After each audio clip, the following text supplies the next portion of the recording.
لکڑیاں جلاتے ہیں زیادہ، تو اس کی وجہ سے جو اور دھواں خارج کھڑکیاں اور ان سب پہ ہم پلاسٹک وغیرہ بالکل چڑھا کے باہر سے آکسیجن کا جو سورس سارا جو ہے وہ جی بند ہو جاتا بالکل، ہے. آپ بالکل صحیح فرما رہے ہیں. تو بالکل ایئر ٹائٹ ہوتا ہے، دھواں اگر وہاں پہ خارج ہو تو کمرے سے دھواں اخراج ہونے کا نظام ہوتا نہیں ہے، کوئی ایگزاسٹ وغیرہ چھوٹی سی جگہ پہ بھی نہیں ہوتا، تو وہ دھواں جو ہے آپ کے پھیپھڑوں کو خراب کرتی ہے، تو اس کی ٹھیک. وجہ سے سانس کی تکلیف میں بہت دشواریاں ہوتی ہیں. ڈاکٹر صاحب یہاں پہ عام مشاہدے میں ایک چیز آئی ہے کہ بلتستان میں سال بہ سال جو امراض قلب ہے اور کینسر کے جو امراض ہیں اس میں اضافہ ہوتا جا رہا ہے، اور مریضوں کی بڑی تعداد ہے جو ہر سال مختلف شہروں کا رخ کرتے ہیں ان دونوں امراض کی وجہ سے، اور یقیناً یہ دونوں جان لیوا بھی ہے اور زیادہ ان کا علاج بھی مہنگا ہے. تو ایک تاثر یہ بھی ہے کہ ان کے پھیلنے کی وجوہات میں یقیناً آپ اس پہ روشنی ڈالیں گے، مختلف عوامل ہو سکتے ہیں، لیکن عام مشاہدے عام پبلک کے اس میں جو ایک علم میں جو بات ہے وہ یہ بتاتے ہیں مارکیٹ میں بہت زیادہ غیر معیاری اشیاء ہے، اور بالخصوص کوکنگ آئل اور اس سے ریلیٹڈ جو غیر معیاری چیزیں کا استعمال جو بڑھ جاتا ہے، اس سے یہ ہمارے معاشرے میں یہ دونوں جان لیوا جو بیماریاں ہیں وہ بڑھ رہی ہیں. آپ کیا فرماتے ہیں ان کی وجوہات اور ان کے جو ریشو انکریز ہو رہا ہے اس کی کیا آپ وجوہات دیکھتے ہیں؟ آپ بالکل آپ نے بہت خوبصورت سوال کیا. اس حوالے سے کینسر کے امراض میں کافی حد تک ہمیں اضافہ دیکھنے کو ملتا ہے. اس کے علاوہ خاص طور سے دل کی بیماریوں میں کافی زیادہ اضافہ دیکھنے کو ملتا ہے.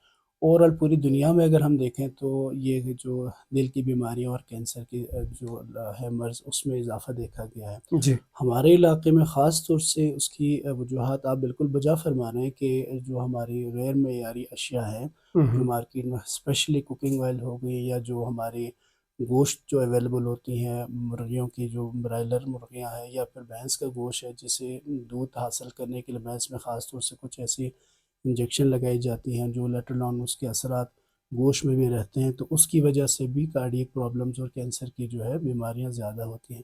ٹھیک. لیکن اس حوالے سے ایک چیز بہت اہم ہے، ہمیں تھوڑا سا جو ہے اپنے لائف سٹائل موڈیفیکیشن جسے ہم کہتے ہیں، ٹھیک. اپنی روزمرہ زندگی میں جو ہم کام کرتے ہیں اس میں تبدیلی بہت ضروری ہے. جی. بجائے اس کے کہ ہم صرف بازار سے غیر معیاری اشیاء کو کوستے رہیں، تو میرے خیال سے ہمیں اپنی جو ہے لائف سٹائل میں چینجز لانے کی ضرورت ہے. ٹھیک. اس میں خاص طور سے جو ہے ورزش نہ کرنا، مطلب ٹھیک. ان ایکٹیویٹی جو فزیکل ان ایکٹیویٹی ہے وہ بہت بڑی ریزن ہے کسی بھی کارڈیک بیماری کے لیے. ٹھیک. اگر آپ فزیکل ان ایکٹیویٹی سے مراد یہ ہے کہ آپ ورزش نہیں کرتے، ٹھیک. کہا یہ جاتا ہے کم از کم ڈیلی آدھا گھنٹے کے لیے ورزش ایسے کرنی چاہیے کہ آپ کو پسینہ آئے، آپ کی دل کی دھڑکن تیز ہو اور آپ کا سانس پھولے.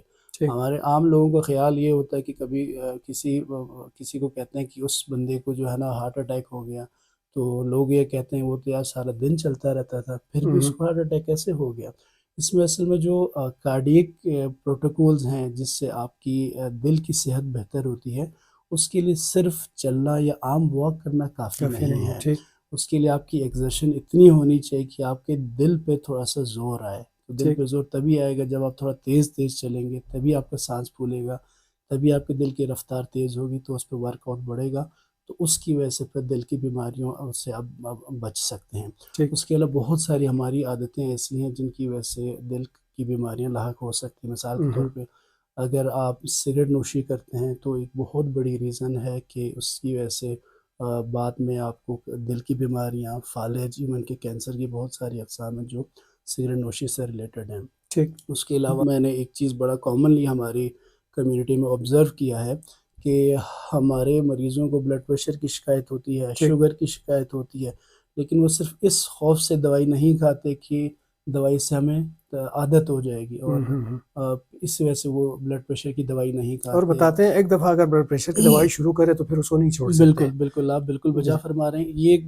بہت ہی جو ہے نا مسکنسپشن ہے ہمارے ہاں ٹھیک. کہ بی پی کی دوائی اگر شروع کریں گے تو عادی ہو جائیں گے اور پھر دوبارہ چھوڑی نہیں جا سکتی، حالانکہ ٹھیک. ایسے نہیں ہے.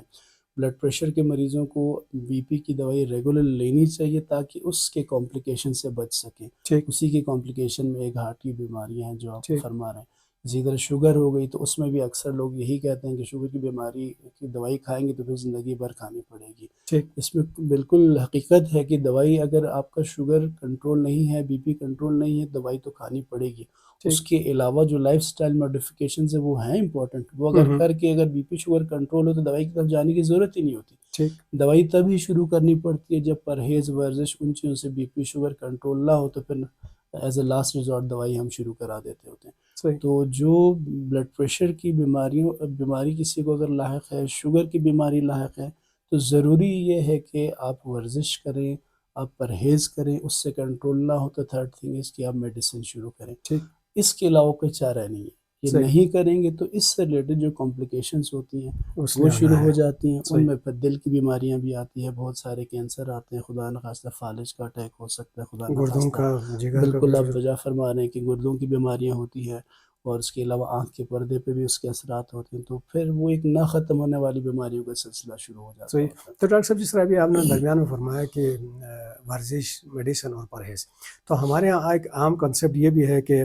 ہم دوائیاں لے رہے ہیں، اس کے باوجود تکلیف میں ریلیف نہیں ملتا، تو یہ جو ہمارے خوراک ہے اس میں کس حد تک ہمیں پھر خدا نخواستہ کسی کو بلڈ پریشر یا ہارٹ کی تکلیف یا شوگر کی تکلیف ہو جاتی ہے تو کھانوں میں کتنا احتیاط کرنے کی ضرورت ہے اور وہ اپنے خوراک کو کس طرح مینٹین کریں؟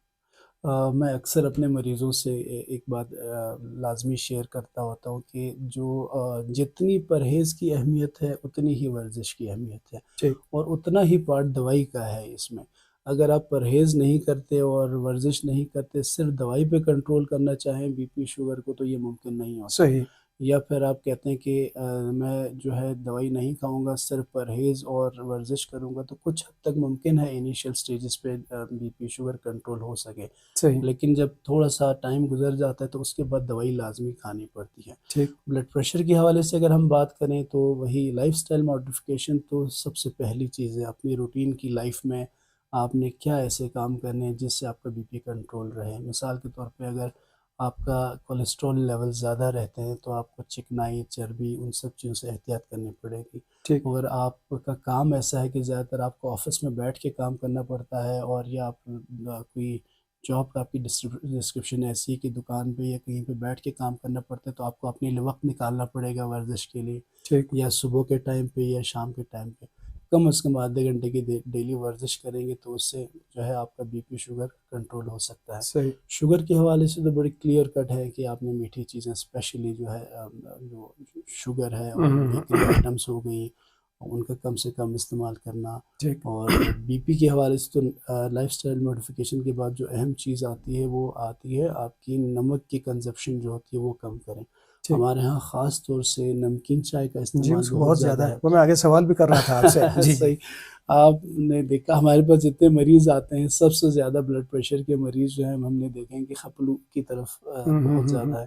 تو ہمارے مریضوں کو ہم یہی کوشش کرتے ہیں سمجھانے کی آپ نمکین چائے اگر آپ سے نہیں رہا جاتا، آپ تو عادی ہیں، استعمال کم کریں تو تھوڑا سا کم استعمال کریں، بجائے اس کے کہ آپ صبح دوپہر شام 3 ٹائم استعمال کریں، اور بڑے بڑے کپس میں پئیں، جی جی چھوٹا جی سا کپ رکھیں، تھوڑا سا استعمال کریں، وہ بھی ایکسیپٹیبل ہے۔ اور نمک اس میں کوشش کریں کم سے کم ڈالیں، ڈالیں صحیح سوڈا کم سے کم ڈالیں، پھر ہی بی پی کنٹرول ہو سکتا ہے۔ صحیح ڈاکٹر صاحب یہاں پہ ہمارے یہاں اسکردو شہر میں اور مضافات میں ڈرنکنگ واٹر کا واحد سورس ہمارا ستپارہ ڈیم ہے، جی اور وہاں پہ ظاہر ہے ڈیم سے پہلے بھی آبادیاں ہیں اور ڈیم کے بعد بھی پھر یہ نالا کافی ٹریول کر کے پھر واٹر کمپلیکس میں آتا ہے، تو اس درمیان میں لوگ کپڑے بھی یقیناً دھوتے ہیں، گاڑیاں بھی دھلتے ہوئے ہم دیکھتے ہیں، اور بچے نہاتے بھی ہیں، تو ان کے باعث اس پانی کے استعمال کے لیے کیا خاص احتیاطی تدابیر اختیار کرنی چاہیے، اور یہاں پہ جو واٹر بورن ڈیزیزز ہیں پانی سے ریلیٹڈ وہ کتنا کامن ہے؟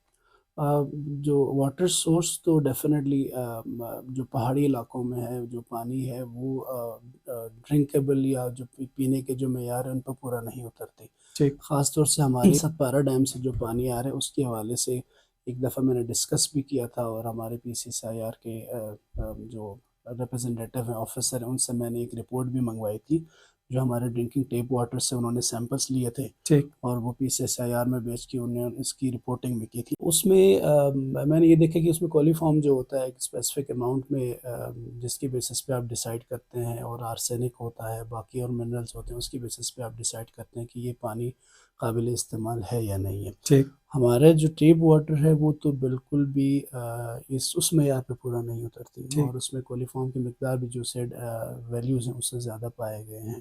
ٹھیک تو اس کے لیے ڈیفینیٹلی اس پہ جب یہ پی سی سائر کی رپورٹ ہے اس پہ ہائر اتھارٹیز کو یا ہماری جو ایڈمنسٹریشن ہے انہیں اس پہ توجہ دینی چاہیے، ٹھیک اور جو واٹر پیوریفیکیشن سورس ہے جہاں سے پانی سپلائی ہو رہی ہے ہم، وہی پہ پیوریفیکیشن کا پلانٹ ہو جس سے پورے سٹی کو پانی سپلائی ہو۔ ٹھیک ادروائز جو ہم نے جو شارٹ ٹرم جو پالیسیز اپنائی ہوئی ہیں مختلف جگہوں پہ جو پیوریفیکیشن کے چھوٹے چھوٹے پلانٹ انسٹال کیے ہوئے ہیں، ایک اسپیسیفک گروپس کو یا اسپیسیفک چھوٹے سے محلے کو تو فائدہ مند پوری ہو آبادی اس سکتی سے ہیں، مستفید پوری نہیں ہو آبادی سکتی۔ اس سے مستفید نہیں ہو سکتی۔ صحیح تو واٹر بورن ڈیزیز میں جو سب سے کامنلی ہمیں دیکھنے کو ملتا ہے، جو پیٹ کے کیڑے وغیرہ جو بہت کامنلی ملتے ہیں، کیڑوں کی وجہ سے جو کمپلیکیشنز ہوتی ہیں وہ بہت زیادہ دیکھنے کو ملتی ہیں۔ ٹھیک میں اس چیز کو دیکھ کے حیران رہ گیا، ہمارے سرجری ڈپارٹمنٹ میں اتنے کمپلیکیشنز آتی ہے کیڑوں کی وجہ سے۔ کیڑے کبھی جو ہے وہ پینکریاز جیسے ہم کہتے ہیں لبلبے کی نالی میں گھس جاتی ہیں، اس کی وجہ سے پینکریٹائٹس لبلبے کی سوزش ہو جاتی ہوتی ہے، تو اس کی وجہ سے اتنے کمپلیکیشنز آتے ہیں۔ اس کے علاوہ جو پتے کی نالی ہے اس میں کبھی پھنس کے یرقان کاز کرا دیتی ہیں، اور ایون کہ اتنے زیادہ ورمس اکٹھے ہو کے بالز بنا کے obstruction کرا دیتی ہیں، یعنی کہ ٹھیک آنت میں جو ہے بندش ہونے کی وجہ سے مریض کو پھر آپریشن کر کے وہ سارے کیڑے نکالنے پڑتے ہیں۔ صحیح یہ بڑا کامنلی دیکھتے ہیں۔ اس کے علاوہ جو پیلا یرقان ہے جس کا شروع میں نے ذکر ہم، کیا ہم، تھا، ہم، جسے ہم بلتی ہم سیرفو مکسر کہتے ہیں، صحیح تو وہ بھی جیسے ہی پانی موسم کی سے ریلیٹڈ تبدیلی ہو پانی سے ریلیٹڈ ہوتی ہیں۔ اس کے علاوہ سب سے اہم جو ہے خیر جو چشمے کا پانی ہم بعض اوقات استعمال کرتے ہیں آگے، تو ان میں پھر آرسینک کی تعداد جو ہے ویلیوز وہ کافی زیادہ ہوتی ہیں، تو اس کی وجہ سے بہت سارے کینسر جنم دیتے ہیں۔ کا تو واحد حل یہ ہے کہ اگر ایک تو شروع میں جو سجیشن ہم نے دی کہ ایک پیوریفیکیشن پلانٹ ہو جہاں سے پورے شہر کی سپلائی ہو، وہ تو خیر ایک بڑے ٹرم پہ پروجیکٹ ہے، لیکن اگر ہم چھوٹے گھریلو اس میں اگر کریں تو کم از کم پانی جو ہے نا ابال کے پئیں، اگر ممکن ہو تو کم از کم 10 منٹ کے لیے اسے ابالیں۔ اس کے علاوہ جو کلورین کے ٹیبلٹس آتے ہیں جو پانی کو صاف کرنے کے لیے استعمال ہوتی ہیں، اس کے علاوہ چھوٹے چھوٹے آپ پیوریفیکیشن یونٹس آپ گھر پہ بھی لگا سکتے ہیں اگر افورڈ کر سکتے ہیں، تو اس طرح آپ تو بچ یہ سکتے جہاں ہیں۔ تک بوائل کرنے کا تعلق ہے، ابھی آپ نے جس طرح فرمایا شروع میں پی سی ایس آئر کا آپ نے حوالہ دیا اس لیبارٹری کا، اور اس میں آرسینک یا مختلف پارٹیکلس یا کم یا زیادہ پائے جاتے ہیں، جی جی تو بوائل کرنے کا جو میرے اپنی سوچ ہے جو سمجھ آتی ہے، اگر اس میں مختلف جراثیم ہیں تو بوائل کرنے سے وہ تو مر گئے، لیکن اب جس طرح آپ فرما رہے ہیں مختلف پارٹیکلس یا اس میں کم ہے یا زیادہ ہے، تو بوائل کرنے سے کیا وہ بھی مسئلہ دور ہوگا، وہ بیلنس پانی بن سکتا ہے پھر؟ نہیں وہ ڈیفینیٹلی جو ہیوی میٹلز ہیں جو ایلیمنٹس ہیں ان کی تعداد تو کم نہیں ہو سکتی، لیکن یہ کہ اس میں ایک آپ یہ کر سکتے ہیں کہ بوائل کرنے کے بعد جو اوپر سطح والا پانی اسے استعمال کریں، اور جو بیٹھ جائے پانی اسے آپ ضائع کر سکتے ہوتے ہیں۔ اچھا اس سے فائدہ ہوگا؟ جی اس سے کچھ نہ کچھ فوائد مل سکتے ہوتے ہیں۔ باقی جو جراثیم جو کولیفارم وغیرہ یا ہیپیٹائٹس اے کے یا ہیپیٹائٹس ای کے جو وائرسز ہیں ان کے لیے کم از کم 10 منٹ کی جو ہے بوائلنگ کرنے سے وہ مر جاتے ہوتے ہیں۔ اچھا یہاں پر ایک تو گردے اور پتے کی پتھری عام ہونے کی بھی شکایت ہے، تو عام لوگوں کی ایک کامن سوچ یہ بھی ہے کہ کیونکہ ہمارے گلیشیئر کا پانی ہے، برف کا پانی ہے، تو اس میں مٹی کے ذرات آتے ہیں، وہ جا کر کڈنی میں سٹون کرتے ہیں، ایسا ہے یا کہ باڈی کی ضرورت جس طرح ڈاکٹرز بتاتے ہیں 8 سے 10 گلاس روزانہ پینا چاہیے، پانی کم ہونے کی وجہ سے پارٹیکل جمع ہو کے وہ سٹون بنتے ہیں؟ جو پتے کی پتھری ہے اس کا تو ڈائریکٹلی پانی سے کوئی تعلق نہیں ہے۔ ٹھیک پتے کی پتھری تو اس کے بننے کے وجوہات کچھ اور ہیں، البتہ جو گردے کی جو پتھری ہے اس میں ڈفرینٹ قسم کی پتھریز بنتی ہوتی ہیں، فاسفیٹ، کیلشیم آکزیلیٹ فاسفیٹ، اس طرح کی پتھری مختلف قسم کے ہوتے ہیں۔ ٹھیک تو سب سے کامنلی بننے کی وجہ پانی ناقص پانی کی وجہ سے نہیں، رادر دین کہ پانی کم پینے کی وجہ سے۔ ہمارے ہاں سردیوں کے موسم میں میں نے یہ بھی دیکھے ہیں کہ بہت سارے جو پانی بالکل پیتے ہی نہیں ہیں، وہ طلب صرف نہیں وہی ہوتی تو بھی نہیں پیتا ٹھنڈ کی بالکل وجہ سے۔ روٹین جی کی جو چائے پی رہے ہوتے ہیں وہ یا سالن کے ساتھ تھوڑا پی لیا تو پی لیا، ایڈٹ جو ہے نا پانی بالکل بھی نہیں پیتے۔ صحیح ہائیڈریشن ٹھیک نہیں ہوگی تو پھر اس کی وجہ سے گردے میں کرسٹلائزیشن ہوتی ہے، تو کرسٹلز بننے کی وجہ سے فردر پھر پتھری جنم دیتے۔ تو بہترین حل جو گردے کی پتھری سے بچاؤ ہے وہ ایک تو پانی زیادہ استعمال کرنا، دوسرا ایک بڑا کامنلی دیکھا گیا ہے، ایک کامنلی چیز یہ آبزرو کی گئی ہے کہ ہمارے لوگ جو ہیں کیلشیم کی گولیاں استعمال نہیں کرتے. وہ کہتے ہیں کہ اگر کیلشیم زیادہ کھائیں گے تو اس کی وجہ سے گردے کی پتھری بنتی ہے. کیلشیم آکزلیٹ کی پتھریاں اس کو جی حالانکہ ریسرچز میں یہ ہے کہ جو کیلشیم وغیرہ کی پتھریاں جو بنتی ہیں یا فاسفیٹ کی پتھری جو بنتی ہے اس میں کیلشیم انٹیک اگر آپ کی اچھی ہے تو پھر یہ پتھریاں نہیں بنتی ہوتی. اچھا جی تو یہ ایک بڑی جو ہے مسکنسیپشن ہے کہ اکثر ہمارے مریض جو ہے یا ہماری عام پبلک جو ہے کیلشیم کی گولیاں صرف اس لیے نہیں کھاتی کہیں گردے کی پتھری پتھری نہ نہ بن بن جائے. جائے. صحیح حالانکہ کیلشیم کی گولیاں کھانے سے پتھری کا بچاؤ ہوتا ہے تو اس صحیح. لیے کھانی چاہیے. تو ڈاکٹر صاحب یہاں پہ ایک تو موسم خشک ہے اور چلچلاتی دھوپ ہوتی ہے تو اس میں لوگ زیادہ تر دھوپ میں نہیں نکلتے، اور جس طرح یورپ میں یا دائیں بائیں باقاعدہ سن بات لیتے ہیں لوگ، بالکل. تو یہاں پر اس وجہ سے عام طور پہ مشاہدے میں آئی ہے کہ لوگوں کو وٹامن کی ڈی کی کمی ہے اور جس سے جوڑوں کے درد، ہڈیوں کے درد. تو آپ کیا سجیسٹ کرتے ہیں لوگوں کو اس وٹامن ڈی کی کمی سے بچنے کے لیے، اور اگر کسی کو وٹامن ڈی کی کمی ہو گئی ہے تو اس کا ازالے کے لیے کیا کچھ کرنا ہے؟ بہت ہی اہم سوال ہے. اس میں وٹامن ڈی کا تو ڈیفینیٹلی ڈپینڈ کرتا ہے کہ آپ کس ٹائم پہ سن ایکسپوجر آپ کو ہو رہا ہے اور کتنا فیصد جسم کا حصہ آپ کو سن ایکسپوز ہو رہا ہے، تو اس سے پھر آپ کی وٹامن ڈی کی ریکوائرمنٹ پوری ہوتی ہیں. ٹھیک. کیونکہ ہمارا معاشرہ ایسا ہے کہ اس طرح کی چیزیں تو پاسبل نہیں ہیں، اور اس سے بھی اہم چیز ہمارے جو دن کا جو ڈیوریشن ہے دن کے، خاص طور سے سردیوں میں، وہ بہت ہی کم ہوتا ہے. تو اس ٹھیک. میں سن ایکسپوجر نہ ہونے کے برابر ہوتا ہے. صحیح. زیادہ تر لوگ گھروں میں رہتے ہیں، دفتروں میں ہی ہوتے ہیں. اس کے علاوہ باہر نکلتے ہیں تو ہمارا لباس ایسا ہوتا ہے، خاص طور سے خواتین کا، کہ وہ پراپر کہیں پردے سے میں بھی ہوئی دھوپ ہے تو پڑنے کا دھوپ پڑنے کے چانسز نہیں ہوتے. تو اس کی وجہ سے وٹامن ڈی ڈیفیشنسی تو میں یہ کہوں گا کہ 99% لوگوں میں پایا گیا ہے. ایون کہ ٹھیک. آپ دودھ پیتے بھی ہوں تب بھی جو ہے نا وٹامن ڈی کی ڈیفیشنسی ہوتی ہے. تو اس کا بہت جگہوں پہ ریسرچ اس کی ہے برِ صغیر میں اوور آل، اور اسپیشلی پاکستان میں اور ہمارے علاقے میں. جب بھی ہم وٹامن ڈی لیول کراتے ہیں 99% لوگوں کے ٹیسٹ میں وٹامن ڈی کی کمی ملتی ہے. ٹھیک. تو اس کا واحد حل یہ ہے کہ آپ وٹامن ڈی کی کیپسولز فارم میں آتی ہیں، انجیکشن فارم میں آتی ہیں. سال میں کم از کم 2 دفعہ وٹامن ڈی کے انجیکشنز یا کیپسولز جو پراپر ڈیوریشن کے لیے، ہفتے میں 1 دفعہ یا ہر 15 دن بعد آپ 2 لاکھ یونٹ جو ہے وٹامن ڈی کی کیپسولز یا انجیکشن، کم از کم 4 سے 6 انجیکشن ہر سال 2 دفعہ آپ کو کم از کم لینا چاہیے. ایک اور سوال ڈاکٹر صاحب، یہاں پہ عام طور پہ ایک تاثر یہ بھی دیکھنے میں آیا ہے کہ لوگ کو تھوڑا بہت بیمار ظاہر ہر بندہ ہوتا ہے، اور یہاں پہ ہسپتال ڈاکٹرز موجود ہیں، ان سے پھر کنسلٹ کر کے علاج بھی کراتے ہیں. بہت سارے لوگ ایسے ہیں جو سیلف میڈیکیشن پہ بھی جاتے ہیں، لیکن بعض لوگوں کے ذہنوں میں یہ ایک بات بیٹھی ہوئی ہے کہ بھائی جب تک پنڈی، اسلام آباد یا بڑے شہروں کو ریفر نہ کریں ہم ٹھیک نہیں ہو سکتے. یہ کنسیپٹ کتنا درست ہے؟ یہاں ہمارا RHQ ہے، دوسرا ہسپتال ہے، کتنے فیصد امراض کے یہاں مکمل علاج کی سہولت؟ آج کل الحمدللہ ہر شعبے کا FCPS ڈاکٹرز یہاں پہ موجود ہیں.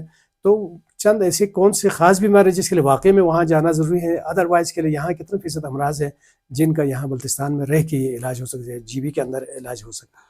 سر یہ تو آپ نے میرے دل کی بات جو ہے نا اپنے زبان سے ادا کی ہے. کوئی بھی بیماری ریفرل کے حوالے سے تھوڑی چیز سمجھنے کی ضرورت ہے. جی. صرف ریفر جو ہے، اکثر مریض جو ہمیں یہ کہتے ہیں کہ ہم اس کو اگر پنڈی لے جائیں تو کیسا رہے گا. ٹھیک. تو ان سے میں یہی کہتا ہوتا ہوں کہ ایک تو ڈیفینیٹلی ہر ایک کی خواہش ہوتی ہے کہ میں اپنے مریض کا علاج بہتر سے بہتر جگہ پہ کروں. ٹھیک. وہ خواہش ان کی اپنی جگہ بالکل درست ہے. لیکن میں یہ کہوں گا کہ ریفر اس مریض کو کیا جاتا ہے جس کے یہاں پہ یا تو تشخیص کرنے کے ٹیسٹ موجود نہ ہوں، ٹھیک. یا پھر تشخیص کے بعد اس بیماری کا علاج یہاں پہ ممکن نہ ہو. اگر آپ اسپیسیفکلی ایگزامپل کے طور پہ اگر آپ مجھ سے پوچھیں گے، مثال کے طور پہ جو انیشیل ہارٹ اٹیک کی جو مینجمنٹ ہوتی ہے ٹھیک. وہ ہم یہاں پہ کر سکتے ہیں. اس صحیح. کے بعد جو انجیوگرافی ہونی ہے یا اس کی اسٹینٹنگ ہونی ہے وہ یہاں پہ فیسلٹی نہیں ہے. ٹھیک. تو ایسے مریض کو ڈیفینیٹلی لازماً ان کو ریفر جانا کرنا ہوتا ہے. چاہیے. صحیح. اس کے علاوہ بہت سارے ٹیسٹ ایسے ہیں جو یہاں پہ ممکن نہیں، بہت سارے ایڈوانس ٹیسٹ ایسے ہوتے ہیں جو یہاں پہ پاسبل نہیں ہوتی. ٹھیک. وہ اگر کسی مریض کے لیے ضرورت ہے تو اس کے لیے جانا چاہیے. لیکن اب الحمدللہ ہمارے پاس، میں اگر RHQ اسکردو کی بات کروں جی. تو ہمارے پاس 45 کم از کم شعبوں میں 45 اسپیشلسٹ موجود ہیں جو ہر طرح کی بیماریوں کا جو ہے یہاں پہ علاج کر رہے ہیں. ٹھیک. اور اس کے علاوہ ICU کیئر ہو گیا، ہمارے ڈائلیسس یونٹس ہو گئیں، اور جو بچوں کا NICU جسے ہم کہتے ہیں پورے GB میں نہیں ہے لیکن ہمارے ہاسپٹل میں موجود ہے. ٹھیک. اور اس طرح کی بہت سارا MRI کی سہولت پہلے نہیں ہوا کرتی تھی، اب وہ بھی جو ہے انسٹال ہوگی انشاءاللہ جلد از جلد، وہ بھی عوام کی خدمت کے فنکشنل لیے ہوگا۔ فنکشنل ہو جائے گا۔ تو صرف اس بیماری کو جس کا یہاں پہ علاج ممکن نہ ہو، جو ڈاکٹر آپ کو بتائے کہ اس کا علاج یہاں پہ ممکن نہیں ہے، اسے لے کے جانا چاہیے، یا کوئی ایسا ٹیسٹ ہے جو یہاں پہ ممکن نہیں ہے، ٹھیک، جو جس کے لیے ٹیرشری کیئر کی ضرورت ہوتی ہے، اس کے لیے جانا چاہیے۔ ادروائز تو کسی اور ٹیسٹ کے لیے جانے کی، کسی اور جو ہے نا بیماری کے لیے یہاں سے ریفر کر کے جانے کی ضرورت نہیں ہے۔ جی جی ناظرین، اگرچہ سوالات ابھی کافی سارے رہتے ہیں، لیکن کیونکہ پروگرام کا وقت محدود تھا، پروگرام کا وقت ختم ہو رہا ہے، یقیناً ڈاکٹر صاحب سے گفتگو کے دوران مختلف امراض کے حوالے سے آپ کو ان سے بچاؤ کے طریقے اور ان کے علاج کے حوالے سے مفید معلومات آپ تک پہنچی ہے۔ آئندہ ہفتے پھر کسی اسپیشلسٹ ڈاکٹر کے ساتھ حاضر ہوں گے اور دیگر امراض کے حوالے سے بھی آپ کے معلومات میں اضافہ کریں گے۔ تب تک کے لیے اجازت دیجیے گا۔ اللہ نگہبان۔ اللہ حافظ۔